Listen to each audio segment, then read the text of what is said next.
என்னங்க என்னங்க தயவு செஞ்சு கதவை திறங்க. நீங்க நான் உங்க கூட வாழ்ந்துதாங்க வந்திருக்கேன். தயவு செஞ்சு கதவை திறங்க, நான் உங்க கூட வாழுங்க. அத்தை இவளை பிரிச்சிடாதீங்க. என்னங்க ப்ளீஸ்ங்க, கதவு நகைக்காக வாழ மாட்டேன்னு சொல்லாதீங்க. அத்தை அத்தை நீங்க நீங்க தங்கத்தை வெளில விட மாட்டேங்கிறீங்க. அவங்கள தயவு செஞ்சு வெளில அனுப்புங்க. அத்தை புருஷனை கூட வாழ விடுங்க. சொந்தக்காரங்க எல்லாரும் நாங்க வாசல்ல தான் நிக்கிறோம். உங்களுக்கு மொய் வச்சவங்க அனைத்து பேரும் வாசல்ல நிக்கிறோம். உங்க கல்யாணத்துக்கு வந்தவங்க அனைத்து பேரும் நிக்கிறோம். சத்த தயவு செய்து வாங்க. ஒரு பொம்பளை வாழ்க்கையை நினைச்சு பாருங்க.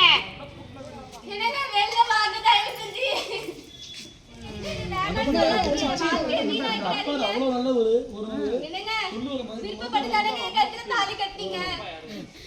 எனக்கு 20 பவுன் நகை கேட்டாங்க.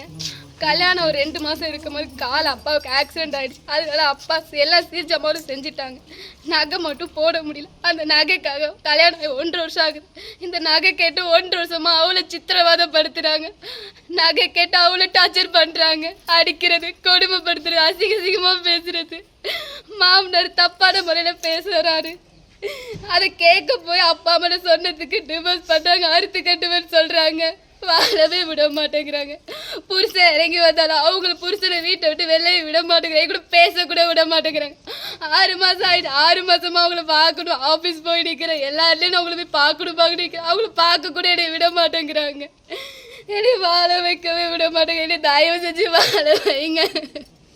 உங்கள் பேர் என்ன, உங்கள் வீட்டுக்கார பேர் என்ன, மாமனார் என்ன பண்ணுறாரு, என்ன பிரச்சனை, எதனால் ஆக்சுவலாக டைவர்ஸ் கொடுத்தாங்க சொல்லுங்கள். மாமனார் பேர் சந்திரன். டாஸ்மார்க்கில் வேலை பார்க்குறாரு. நகை அத்தை தவறான முறை எனக்கு நடந்துக்க சொல்லி வீட்டில் யாரும் இல்லாத நேரம் தவறான முறையில் பேசுறது, தவறான முறையில் நடந்துக்கும் போது தப்பான கண்ணோட்டத்தில் பார்க்குறது, இதெல்லாம் என் புருஷன்கிட்ட நான் அண்ணனுக்கு நடக்கிற எல்லாத்தையும் புருஷன்கிட்ட சொல்லுவேன். புருஷனும் நான் கண்டிக்கிறேன்னு தான் சொல்லுவாங்க. ஆனால் அவங்க கண்டித்த மாதிரி எனக்கு தெரியல. அதுக்கப்புறம் அத்தைக்கிட்ட எல்லாருக்கிட்டையும் சொன்னேன், இதுக்கு மேலே நீ இந்த குடும்பத்தில் இருக்கணும் இருந்தால் என் மாமனார் தப்பான போல தான் பேசுவான் அப்படின்னு சொல்லிட்டு அவங்கள தான் தனி கொடுத்தனை அனுப்புனாங்க. நான் தனி கொடுத்தனை போகலன்னு எல்லாருக்கிட்டையும் கேட்குறேன். நான் இங்கே இருக்கிறது எனக்கு பயமாக இருக்குது. அங்கே போனால் நீங்கள் என்னை அவங்க சொன்ன மாதிரியே நான் அறுத்து கட்டிடுவீங்க, தயவு செஞ்சு என்னை வாழ விடுங்கன்னு சொன்னேன். அதுக்கு அவங்க சொன்னாங்க, இல்லை நீ தனி கொடுத்துன போகல, இதை நீ போய் உங்கள் அப்பா அம்மாட்ட இந்த விஷயத்தை யார்கிட்டையும் சொன்னால் அவனை நஜத்துலேயே அறுத்து கட்டிடுவோம், இது சொல்லக்கூடாதுன்னு என்னை மிரட்டினாங்க. சரி நானும் வீட்டு காலி பண்ணுறது கூட நான் எங்கள் அப்பா அம்மாட்ட சொல்லாமல் தனி கொடுத்ததுக்கு அனுப்பிச்சி வச்சாங்க. அங்கே போய் தனி கொடுத்ததுக்கு போய் சித்திரவாதம்.